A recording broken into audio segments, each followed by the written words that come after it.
राधे राधे साथीहरू। अब चाहिँ म खाना खाँदैछु है। खाना खानु नै पर्ने रहेछ, दुःख होस् या सुख होस्। खानामा चाहिँ के छ भने नि साथीहरू, कालो दाल बनाएको छ, मटर र आलुको सब्जी छ, अनि यहाँ सलाद छ, अन्त खुर्सानीको पकौडा।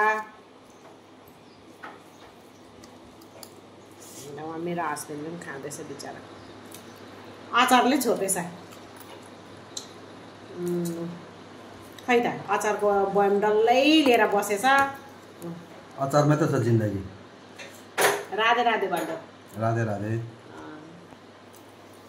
अचारको बयम त डल्लै लिएर बसेछ। भगवान के हो यस्तो? अब यो चाहिँ हो सलाद। लु साथीहरू, के गर्नु, दुःखमा होस् या सुखमा होस् खाना त खानै पर्यो। एउटा कथा भन्छ नि,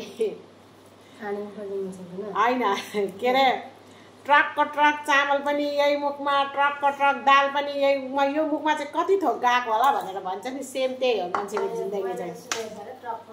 ए गन्ती गऱ्यो भने त ट्रक ट्रक भन्दा नि बेसी भइसक्यो होला यो मुखमा गएको त होइन। भगवान राधे राधे साथी सबैजना।